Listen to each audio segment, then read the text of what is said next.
Hi teachers, welcome back to the new school year. I'm Julie DeLeon and I wanted to share with you some work that has been done.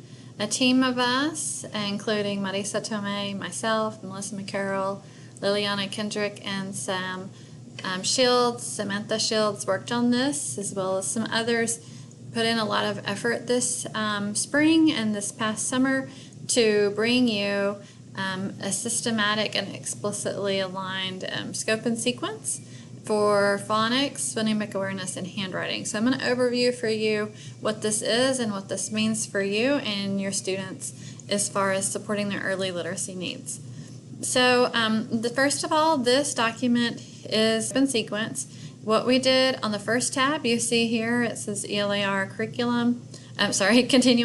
So this is just a layout of research-based practices merging with Round Rock. So you'll see in row 2, it says Phonics Progression of Skills.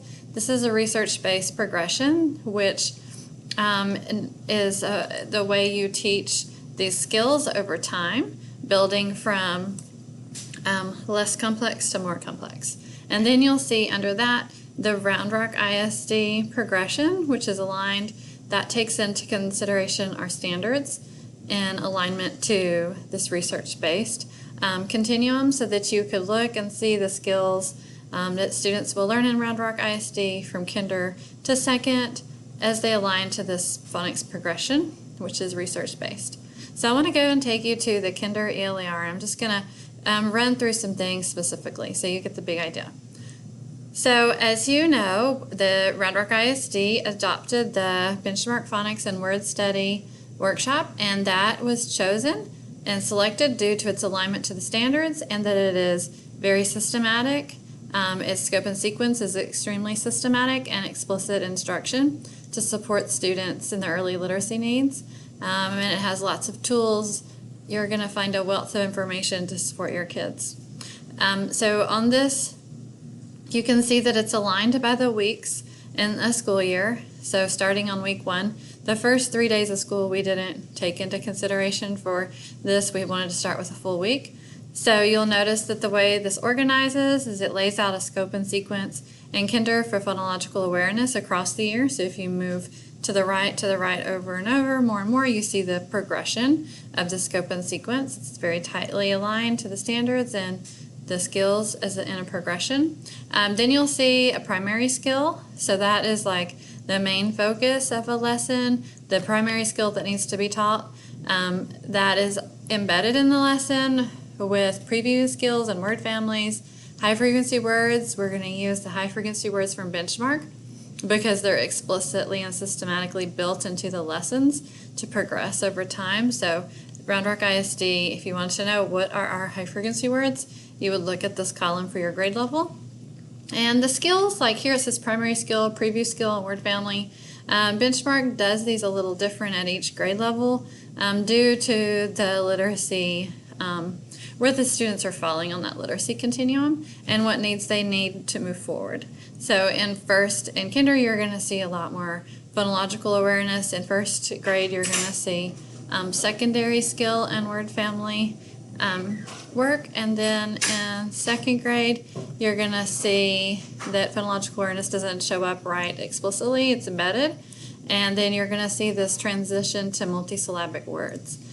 Spiral review is a really important thing across Benchmark, so that you understand a lesson is a short, concise, very explicit set of experiences to support students, and then the skills that are taught in a unit are continued to spiral over time, knowing that the students build their skills on a continuum. And so if you wanted to know the overall scope and sequence, this is the document for you.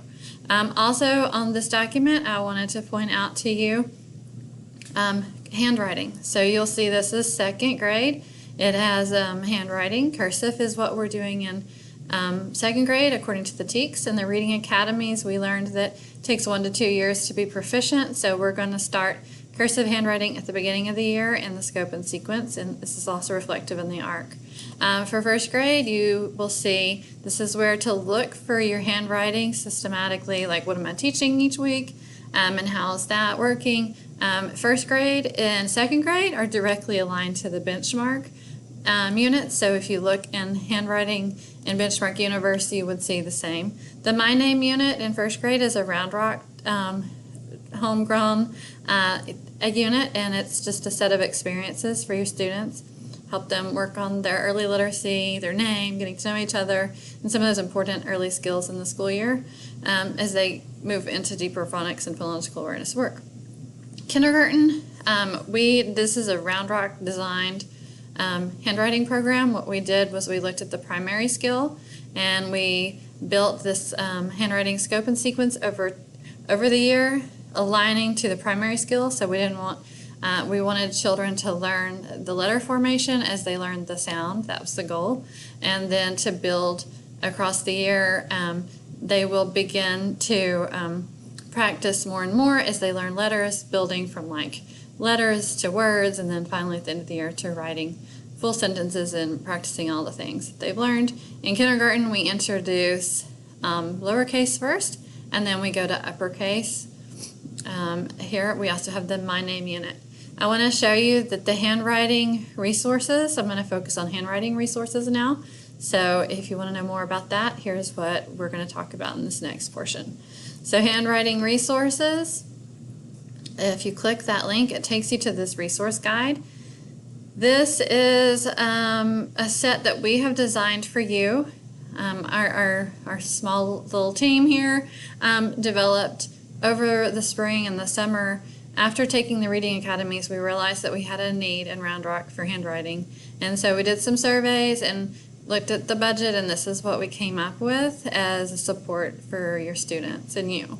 So you can see that this is organized for K through 2. If you look through the table of contents, you'll find lots of information. You see the link to the scope and sequence, which is what we just looked at. You will see the handwriting lesson routine. This is what we recommend as a structure for teaching handwriting, and it's aligned to what you'll learn in the Texas Reading Academies. It's very explicit and systematic in its nature to support students and their ability to write fluently and learn letter formation. There's a letter formation guide, and this kind of outlines for you. You can see there's different ones for each grade level. For English, Spanish, if it's depending on cursive or manuscript, it just kind of tells you the appropriate strokes, the grip, posture, really detailing that so that you can teach that explicitly to your kids, and that they can get that down in an easy to understand way. There's also practice, trace, and copy pages, which these will come to you. These are ordered by your campus textbook coordinator, and so if you need those, your campus textbook coordinator will ask for those for you, and these are aligned to the scope and sequence. If you're interested, there's font packages that you can download on your computer so you can make more practice pages. And then there's just extra things such as warm-up strokes, exercises, specific information for left-handed students in handwriting, and then some optional handwriting assessments that are at your hand to help you with anything. So I hope that kind of gives you a picture of the handwriting. I do want to show you in the learning plan where you would find this as well. So I'm just going to go over here to a learning plan, and as soon as this one pulls up, I will go there. Okay, so I'm just going to go to week 6 because we know that there's some handwriting happening in that week. If you scroll down, whoop, I scrolled down too far. Sorry. My computer is not cooperating with me. Okay, I'm just going to go down this way. I'm sorry again. Okay, so here you see handwriting.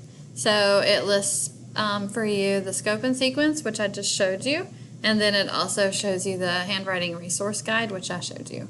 So if you want to know the progression, how you're teaching those, the scope and sequence, what supports you have, all of that is there. I hope this helps you understand the handwriting piece and the work that was done for you in early literacy to define explicitly thought through and systematic set of resources for you as you support your students in successful and success with their phonological awareness, phonics, and handwriting skills this year. If you have any questions, please reach out. Thank you for all you do.